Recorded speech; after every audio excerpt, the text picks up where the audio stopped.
What's good, everybody? This week we have the homie Try Freeze on for an interview. Now, if you guys haven't seen any of his videos before, I'll be kind of shocked because he's a pretty big name. Pretty much in the past year, he has gained over 50,000 subscribers on his YouTube channel as a music producer making content. As always, the whole interview can be accessed within our course, The Constant Conversion Strategy. And hey, if you want the best chance to start selling beats online and make money from your music, you need to check out our course. So if you want to learn more, go ahead and click the first link in the description to our free masterclass given by Robin Wesley. And peace out, enjoy the interview. All right, man, so I guess the first thing I want to talk about with you is, how did you get into YouTube? Because it kind of seems like for now, I don't know if you deleted some videos on your channel, but it looks like there's like 2 sample kits and like your first tutorial. And your first tutorial doesn't look like it's your first tutorial. Like it seems like decently well. So if you want to give us kind of some background information. All right, so it's funny. I originally started back in July of 2020, just because it was like, hold on, let me switch back over here. And I thought it would be interesting to do some, like, I don't know, a tutorial, just because I don't know, I was bored, you know what I mean? I mean, that's pretty much it. And I actually have it still. It's just unlisted. I never private it just because I like to go back and look at it. But yeah, I uploaded 2 videos just for fun. I was bored, you know what I mean? They were absolutely awful, like awful. Yeah, it was bad. I had like a 360p webcam from like the I don't know, the Stone Ages I was recording on. It was crazy. So I ended up stopping because I just didn't have the stuff to do it well, and it wasn't really worth my time. I saved up a lot of money before then, so like I probably invested probably about $1,500 in like camera equipment, all that, because I was like, okay, yeah, like that for someone who's like 16, that hurt my pocket. Yeah, man. dude. You know what I mean? So it's like I wanted it to, because I wanted to not give up, you know, because I already invested in all this stuff. So it's like, so you felt like that initial investment would pretty much like be the fire under your ass to just keep right, going, yeah, pretty much, because my mom was like, dude, what are you doing? Yeah, no, I'd be asking the same thing. Yeah. So I was like, okay, I've got to make this work, or that's money gone. Yeah. So yeah, I originally started uploading regular entertainment type stuff. Like I made a beat with soda as one of them, where I just sampled some like a soda or whatever, and I just like, yeah, it wasn't that bad, you know. It wasn't that bad. Like I had the camera quality, but you know, I just kind of started there, and I uploaded a video, you know, tried to upload every week, and try to be consistent as possible. And then that first loop kit, I actually privated all videos up till I think I did 1, 2, 3, 4, 5. I did 5 videos until my first loop kit, and that first loop kit is what really kicked off my channel. Really? So yeah. Okay. Yeah, so I just privated everything before that, because it was I don't know, I didn't really like them, you know what I mean? Yeah, I mean, it's your channel, you can do it. That's like the beautiful part about YouTube. Like, yeah, if you don't want anybody to see it, you can just private it and be like, yeah, you can't. Facts. Can't watch that anymore. Yeah. All right, dude, that's super. So I guess going back to this, so like with watching your tutorials, it's kind of insane how much at least you seem to know things. But dude, you seem like, for your age, bro, it's insane like how knowledgeable you are about samples and loops. Like, when did you get into music? Was it still like June 2020? Is that like when you hopped into making beats, or had you been making beats before that and you were just like, now it's video time? I probably made beats for about 2 years before I first started like that initial actually no, it's probably a little over that, before I started the like initial, you know, decision that I was going to make videos, which was in July, or yeah, it was July. So yeah, I mean, probably about 1.5 years, or no, my bad, 2.5 years. Yeah, about 2.5 years. All right, damn. So okay, so like 14 years old, opened up with FL Studio. I respect it, man. I respect it. Yeah, it's like I downloaded this software called Fruity Loops, and it took over my life. Like, that's crazy. So do you have any? I mean, like, the main thing I get with your, like, with the loop kits and all your videos, like, dude, you're like the loop making god. in my opinion. I appreciate it. I mean, and the subs show it too. Like with how fast your channel has grown, just in terms of loop kits and the actual like overall value you teach people in the videos, it's insane. So do you have any like technical music theory knowledge, or is that just like something that you picked up over time? I just kind of figured it out, I guess. You Really? know what I mean? Yeah. I just kind of. That's crazy, man. I just kind of figured it out. Yeah. Do you plan on ever learning it? Yeah, I've been do? learning it for the past Okay. I don't know, probably about 6 months. I've been kind of taking piano and just doing. I mean, I've been taking piano for a lot longer, but I mean, I just. I mean, I guess you could say technically that's music theory, but I didn't really dive into music theory until pretty recently, just because I thought, okay, I feel like I need to know this. You know what I mean? Just to know it. You know, and it helps. I mean, contrary to what a lot of people say, it genuinely helps so much. Yeah, I feel just to know like how to create a certain mood. Yeah, if that's like what your channel is gonna be about, because that's the thing too. Is like, did you ever go? I saw like one type beat. I saw you had like a Tri-Fees 2 channel, Tri-Fees 2. Yeah. And you had like one beat on there. Have you ever went the route of trying to sell beats online, or even like post your beats online, or have it just been kind of just make the YouTube videos? Yeah, I did for like before I actually started uploading videos. I did try to go that route. I guess my skill set wasn't really there yet, and I haven't really tried. I don't know, to really do that now. I guess I don't know, but like that could have been it, or could not. I mean, I didn't think they were that bad, but yeah, I had like zero luck with it. You know, they would all get like, you know what I mean, 20 views, 20 views. I probably uploaded for about a year straight on YouTube, like on this channel. Really? Like, yeah. So those initial videos I made, those tutorial videos, after that, like that whole dead space in between, I was just posting beats. Really? And yeah, I think the most I ever got was 300 views. That's crazy. And so then the second you switched up to like a free loop kit and actually made tutorials, your channel just kind of took off. Yeah, I was just at that first loop kit, the download gate thing. That's You know what I mean? So what it was like subscribe to download, was that the thing?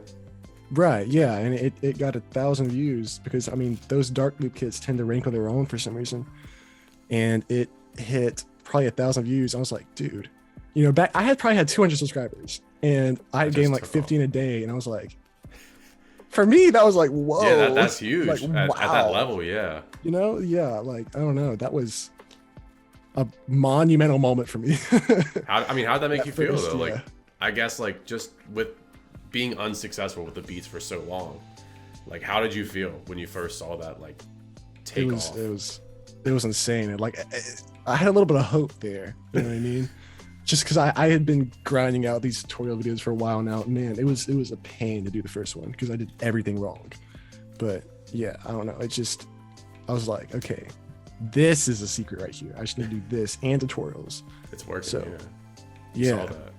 All right, cool. So I know you just mentioned you were doing everything wrong in your first videos. So what advice would you give to somebody who's going to record their first video? What do you think is like some absolute like things, like if you had a time machine and could go back to talk to yourself, like what would you tell yourself?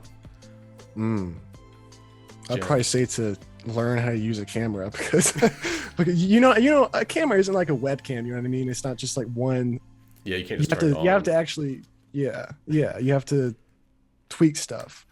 In my logic here, I didn't realize that, you know, you had to get a lens that works in low light, you know what I mean? So I ended up having it really dim. I had the ISO at like, I don't know, it was just really low. It was really dim. And I cranked that thing up in Premiere and it was so noisy. It was ridiculous. So I ended up buying a noise reducer and I caked it all. Oh, dude, it was so bad. My face looked like I had run a bunch of Facebook filters over it. It was awful. And the render time was probably about, I think it was a little over 12 hours just because of how many. Just all the effects on it. Yeah. My PC was pretty terrible back then as well. But yeah, it was, it was actually how to use FL Studio, just like beginner tutorial. Yeah, that was awful. That's crazy. So yeah, that's probably the main thing is just, don't see it. I mean, if you're using webcam, that's different. But because I mean, a lot of people do use webcams. One of like the biggest issues I think people struggle with is with being on like even a webcam, not even a camera, like it's just being on camera in general. It's very tough. And like I think on YouTube, personality plays one of like the biggest roles. And there's so many people who make tutorial videos, but your personality is really like the biggest thing that sets you up. So like how would you kind of explain that to somebody? Is like how to get your personality out there and kind of just let yourself be vulnerable, essentially. Yeah, I feel you. Really, I would just try to be more lively. You know what I mean? I mean, that's probably the only thing I would say. But I mean, your videos, I've seen some of your videos. I watch a lot. I was obsessed with learning about the algorithm for some reason. Way back when I was, first starting, just I would watch like Think Media. Do you know that channel? Yeah. I would binge watch their live streams. Like it was just, I loved it. And I've watched channels like yours. And I just wanted to say the way you do your videos is like, I don't know. Once I click on it, I can't like stop watching just because it's so entertaining. Your like retention, all the little things you do for retention is so amazing. It's perfect. Our graphs got pretty insane at one point in time. The channel never blew up. Don't you have like? I mean, I'm sure you have like probably over 60% retention. Like most of the times it was 60, and like really? I'm talking like like 60, and it'd be like straight line pretty much. Yeah, that's like. Yeah, that's what I've always been trying to get. I can never get that. But what are that's insanely impressive. So liveliness. Okay, so are you kind of like, I guess when you record a video, do you feel like, I think a lot of people have like this idea that they're putting like a fake persona, but to me it feels to me it almost feels like I was always like the shy introverted kid most of the times. But when I'm doing this, I'm like passionately speaking about something that like interests me. So I talk a lot different. Exactly. And I feel like I'm kind of my true self when I do this. Is that like kind of the same way you feel? I think it's not faking it. I think it's like who you really are. And that's exactly, how I meant to explain it. That's exactly it. Yeah. And I mean, I feel like if you just have a passion for something, you're just gonna, I don't know, be so happy to talk about it, I guess. You know what I mean? Like that's the only way I can explain it. Yeah. And then, of course, editing is a huge thing because, there's a lot of space between the words I say and all that kind of stuff. And I feel like if I cut out everything, then it's just so fast. You can't skip through that. You know what I mean? Like it's coming at you so fast that you just gotta like let the video play. You know what I mean? That's kind of been my goal with that. How did you learn? Was there any like specific things you did to learn editing, or just literally just edit your own videos and be like over time it'll progress? Or did you like go crazy watching YouTube videos and just kind of like submerge yourself into that too? It was pretty much just editing videos and like kind of a do-it-yourself kind of thing, and like it'll just get better every time. But this is good enough for now. I watch a lot of people like those like Jake Paul type YouTube channels, like with the really fast-paced editing. I thought that was so dope, so I wanted to kind of recreate that in my thing. And I've always wanted to try to recreate that, but you know what I mean? And it just that's where it kind of builds off of, like the whole fast-paced thing I do. That's kind of like where that came from. This is great. I mean, that's like the best. Those are the top guys killing it. So it's like it's the best creators to model afterwards. And I guess that takes me to my next question. So I think I know you don't do a lot of short form content. You do mostly just YouTube stuff. But when it comes to like content, I think a lot of people are scared of essentially copying others. And everyone wants to be like creative or like originally creative all the time. Like what would you is that feasible to do? Or like at some points do you really have to like take an idea that's out there and just like repurpose it to your own? Right. I actually like my whole vintage aesthetic came from Holy's channel, actually. Zen's, his editor. I got a lot of my tricks from just copying him pretty much. Like I totally just like ripped off like some of his overlay things that he does. But as far as I mean, I feel like that if you want to repurpose editing stuff and stuff like that, I mean, I feel like that's okay. And like the way I color grade my camera, that was also taken from him. Honestly. But but with the thumbnails, I really don't. I'm a firm believer. I believe with a passion that you should have your own thumbnail. You know what I mean? Because I want somebody to be able to look at that thumbnail and instantly see, okay, that's a Try-Freeze video. Branding to me is just like when you first start off on YouTube, like your brand is essentially nothing because you have no viewers. So to me, branding is just consistency over a long enough period of time where people can recognize that once you start gaining viewers. Yeah, like you can use your face as a brand. You can put your face in every thumbnail. But like, you know, that I really don't think that somebody should, I mean, I don't know. Let me put it this way. So I don't feel like you should go and do the same thumbnail template that everybody's doing now with the whole, like, put the artist like in the middle of the screen, put like the MIDI in the background, all that stuff. And it looks, I can't tell whose, you know what I mean? It's just another video. But like KBZ was really good about that. Producer Grind is also really good about that. Producer Grind is really good about their thumbnails. Yeah, they have a really unique thumbnail. They're good. Yeah. Them, bro. They do. And you're good about it too, my bad. Yeah, like, and that I've done stuff like that to make it, I don't know, to kind of make it for my age or whatever. Like this foam, it's not doing anything, dude. It's just there to make it look like I know what I'm doing. It's not, I promise you, it's not. So I have carpet and all that kind of stuff. The question is then, can you play the guitar? No. Yo. I can play very little bits. You have to look the look though. I get it though. It's like, a prop, man. That's the thing. Like I totally get it. Like my setup right now, I'm in the midst of moving, so like it doesn't look like anything. I look like the most boring person ever. But no, like that's how it was for me too. Like, and this is crazy too. This is a big gem I feel like I have for people with TikTok and whatnot. Is I always like try to show something at the beginning when people like recognize the object. Of like if somebody sees like the KRKs, like they know it's music related. Right, it's yeah. It's a super weird thing, bro. But like what you just said is like a huge way people are like, oh, like this guy either like is more professional and I should listen to him. Right, they just identify with the objects. Right, like if it looks like I'm in a decent bedroom studio, people want to listen to me a little more. You know, even if I'm like, even if I'm just some kid, you know, like, It looks like you talk the talk.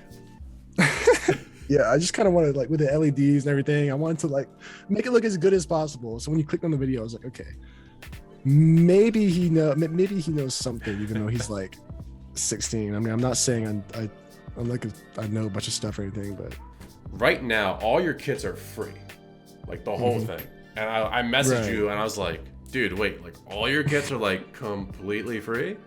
Like, so I guess, are you making any money, dude? Yeah.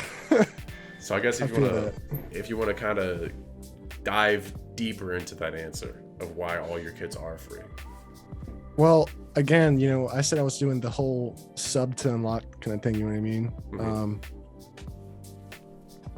Well, basically, if it's free, if it's a free kit, you know, people are more likely to, you know, go through that sub gate and stay subscribed for more kits, for more free kits in the future. And that way I pretty much just grew a subscriber base. Yeah. You know what I mean? Of people who want to learn how to make loops, who want those loops, because I don't know, you know what I mean? Because it's like they download the loops and they're like, wow, okay, I like these.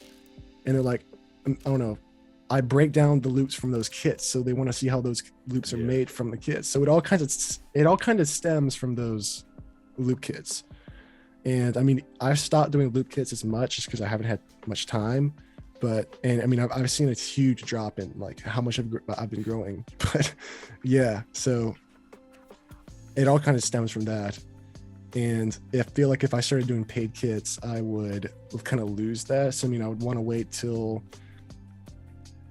I don't know, I can kind of taper off of that kind of, you know what I mean? So like, I'm never going to do like all paid kits. I'm never going to just post a kit and say, okay, you can't have it. You know what I mean? Like, because people have always been downloading free stuff from my YouTube channel. So I don't know, maybe what I was going to do is start asking for, you know, a 50-50 split on sales. And then after that, go to the furthest I'm ever going to go is just, you know, like a trial version and a free, the full version. Yeah. And like the trial version will have a good 5 to 10 loops in it to still like make the people who subscribe for free stuff, you know, make them stay. You know, like they'd be still getting something out of it.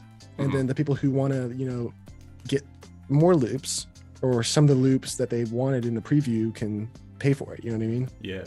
So I guess like you were essentially just kind of sacrificing, like you were like, okay, like, so if I put it for paid, it's probably not going to reach that many people to begin with. I mean, like you could make some money up front, but like still like the overall reach would be a little bit lower, probably a lot lower. So you're It'll like, be, okay, yeah. like I'm gonna sacrifice my time to make these loops in order for hopefully people subscribing, and then I'm gonna break down and just kind of build the audience this way. It's like it's definitely a way more long-term strategy. But I would Right, say yeah. you're crushing it, because now you have like 45,000 subscribers on YouTube. Yeah, I appreciate it. I appreciate And it. I mean, you know, definitely that's an audience you can come back to later on.